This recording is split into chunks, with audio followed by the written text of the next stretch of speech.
नमस्कार, capital TV देख रहे हैं आप। मैं हूं आपके साथ पूजा। ब्रेकिंग नाउ में बड़ी खबर आपको बता रहे हैं।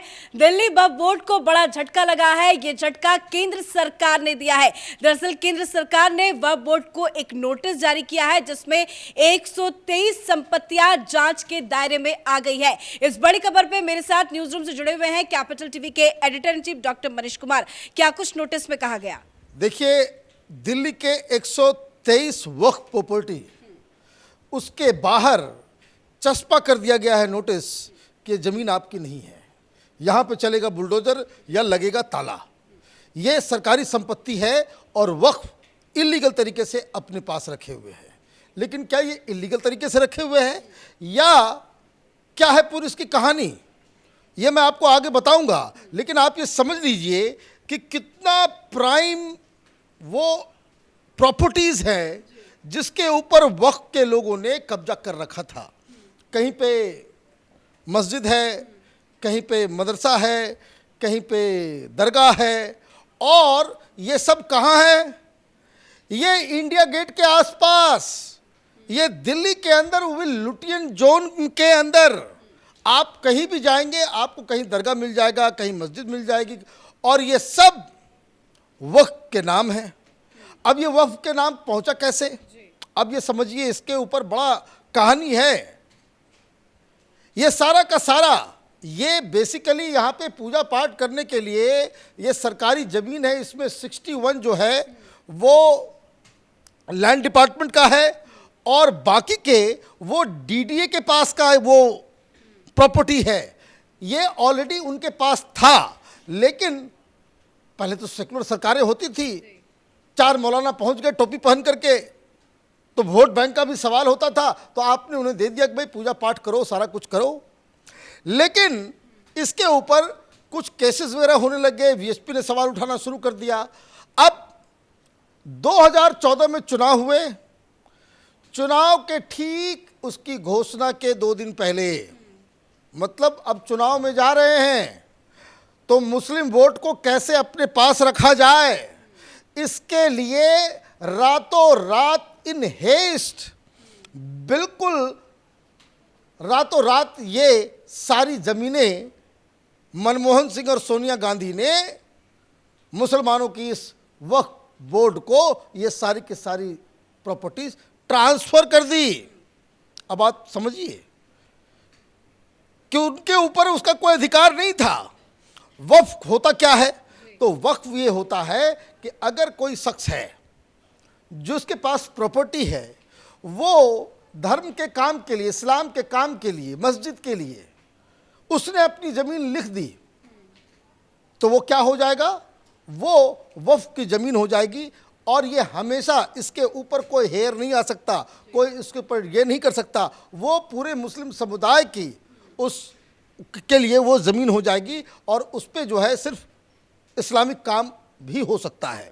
अब 1995 में देखिए, हिंदुस्तान तो अजीबोगरीब देश है, इस तरह के कानून तो बड़े बड़े इस्लामिक मुल्कों में नहीं है। इन कांग्रेसियों ने वोट बैंक के चक्कर में 1995 में वक्फ के नाम पे एक नया कानून बना दिया गया और इस कानून के तहत इतनी ज़्यादा शक्तियाँ इस वक्फ को दे दी गई है कि अगर वो आ जाए और यहाँ हम लोग शूट कर रहे हैं और वो कह दे कि ये वक्फ की ज़मीन है, आप नाक रगड़ते रह जाएंगे।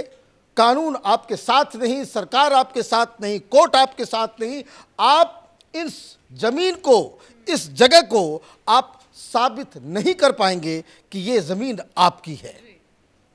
ये पावर इसलिए दिया गया, कभी आपने सुना होगा तमिलनाडु में कि अचानक से गांव वाले उठे जहां सदियों से वो रह रहे हैं और अचानक से उनको कहा गया कि भाई ये ज़मीन जो है वक्फ की है। क्यों, क्या हुआ था उसमें? यही वक्फ बोर्ड के लोगों ने कह दिया भाई हमारी है। अब कोई इस तरह का डिस्प्यूट होता भी है तो उसके लिए वक्फ बोर्ड में ही जाना पड़ता है। मतलब जो लोगों ने कब्जा किया उसी के पास जाकर के एक केस की सुनवाई होती है, वही आपको जो है बातचीत करेगा। तो ये बहुत घपलेबाजी, कांग्रेस पार्टी की गंदी राजनीति का ये एक उदाहरण था। लेकिन 123 जैसी संपत्तियां आपने बताई कि नोटिस जारी किया है, अब आगे क्या कार्रवाई होगी? कार्रवाई खत्म हो गया और क्या।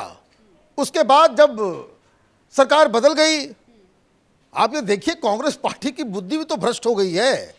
दिल्ली के अंदर आपने 123 प्राइम लोकेशन, लुटियन जोन, कोई शाहजहां रोड पे है तो कोई इंडिया गेट से 100 मीटर की दूरी पे है, पूरे लुटियन जोन में जहां की कीमत, जमीन की कीमत की वैल्यू दुनिया में सबसे ज्यादा है। मार्क माय वर्ड, पूरी दुनिया में यह अनमोल मान जमीन है वहां पे। आपने 123 दे भी दिया और कांग्रेस की मूर्खता देखिए, वोट भी नहीं मिला। वोट जो है सब केजरीवाल लेके चला गया। अब हुआ ये कि मामला सुप्रीम कोर्ट पहुंचा, तो वहां पहले एक कमेटी बनी। उस कमेटी ने ये कहा, लेकिन वो कमेटी भी जो है वो ढंग से वो रिकमेंड नहीं कर पाया। अगर वो कह दिया होता कि भाई इसको अपने जिसका पहले था तो वो हुआ। फिर 2 लोगों की कमेटी बनी, सुप्रीम कोर्ट में सुनवाई हुई, लेकिन कमेटी के सामने ये वक्फ वाले गए नहीं, बिल्कुल इग्नोर कर दिया। तो वो कमेटी की रिपोर्ट आ गई। तो ये पूरा इलाका जो है किसके अंदर आता है, ये अर्बन डेवलपमेंट मिनिस्ट्री के तहत। तो अर्बन डेवलपमेंट मिनिस्ट्री की तरफ से जब ये हो गया कि भाई अब वो लोग पार्टिसिपेट नहीं करेंगे, जो रिकमेंडेशन आया उस हिसाब से इन 123, और मैं आपको बता दूं बहुत सारे जो सेंट्रल विस्टा जो बन रहा है उसके आसपास बीच चौराहे पे आपने दरगाह बना दी। अब किसका है नहीं है कुछ नहीं, अब वक्फ ने कह दिया भाई हमारी है तो आपकी है। बीच रोड में पता नहीं कौन कहां से कैसे उसको वो जमीन मिल रही है, कोई दस्तावेज दिखाने के लिए कुछ नहीं। तो दिल्ली के प्राइम लोकेशन में लुटियन जोन, जहां राष्ट्रपति भवन है, प्रधानमंत्री का घर है, जहां पे तमाम मंत्रालय, जहां सेंट्रल विस्टा बन रहा है, जहां इंडिया गेट है, जहां नेशनल स्टेडियम है, जहां पे नेशनल आपका हाई कोर्ट है, बहुत सारी चीज़ें हैं, और वहाँ पे 123 इस तरह की प्रॉपर्टीज़ के ऊपर। तो जब ये रिकमेंडेशन आया, अर्बन डेवलपमेंट मिनिस्ट्री ने इन 23 वक्फ बोर्ड को नोटिस नहीं गई है, ये 23 प्रॉपर्टीज़ हैं, उनके बाहर पोस्टर चस्पा कर दिया गया है कि थैंक यू वेरी मच, जितना आपने इस्तेमाल कर लिया। अब ये सरकार की प्रॉपर्टी है, तो आइदर ब्यूटिफिकेशन के लिए इन मस्जिदों और दरगाहों के ऊपर बुलडोजर चलेगा, और जो इस ब्यूटिफिकेशन के रास्ते नहीं आएगा तो वहाँ ताला बंद करके फिर वहाँ पे कोई स्कूल खोला जाए या कुछ और खोला जाए, कोई पब्लिक यूटिलिटी के लिए उसको इस्तेमाल किया जाएगा। तो ये कहानी है। अब ये समझिए कि किस तरीके से हिंदुस्तान के अंदर आप अपीसमेंट किस हिसाब से करते हो। चुनाव से एक दिन पहले आपने क्या ये पाप किया, अब ये पाप का घड़ा जो है फूल रहा है, तो अब सामने में उनकी हकीकत सामने आ रही है। अब वक्फ बोर्ड के पास एक तरीका है कि जो नोटिस आया है, इस नोटिस के खिलाफ अब कोर्ट जाएं, क्योंकि अब तो ये मसला वक्फ बोर्ड में सेटल। पहले नहीं पहुंचे तो अब क्या पहुंचेंगे? देखिए, पहले नहीं पहुंचे थे क्योंकि उनको लग रहा था कि भाई कमेटी क्या कर लेगी। वो उनका दलील क्या है, जो मैंने बताया कि जो कानून ने कांग्रेसियों ने बनाया कि once a waqf is always a waqf, हमने उसको बता दिया कि भाई ये हमारी ज़मीन है, ये वक्फ का ज़मीन है, तो दुनिया की कोई ताकत, कोई सुप्रीम कोर्ट, कोई सरकार जो है हमसे नहीं छीन सकती है। इस तरह का कानून बनाया गया। इस तरह के कानून के ऊपर, जैसे मैंने आपको बताया कि बाबरी मस्जिद के डिमोलिशन के बाद से कांग्रेस पार्टी ने जो एक उसको कहते हैं नग्नता की तरह, नग्न अपीजमेंट जिसको कह सकते हैं कि ब्रेजन अपीजमेंट का जो पॉलिसी इन लोगों ने किया, उसका ये देन है। आपने फटाफट बनाना शुरू कर दिया, वो स्पेशल वर्शिप एक्ट आपने बना दिया, आपने फिर जो ये वक्फ का आपने बना दिया।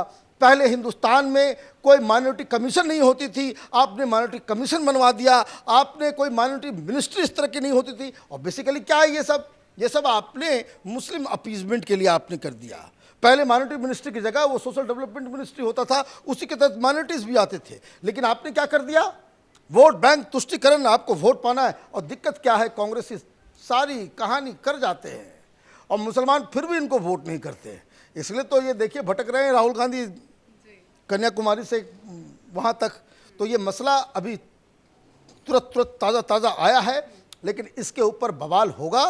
अभी इसमें बहुत हंगामा भी होगा, तमाम सेकुलर पार्टियां आएंगी भाई सबसे ज़्यादा जो है बचाने के लिए। लेकिन सबसे बड़ी बात क्या है कि ये ज़मीनें बेसिकली इसका ओनर सरकार के पास है, लैंड डिपार्टमेंट के पास है और डीडीए के पास है।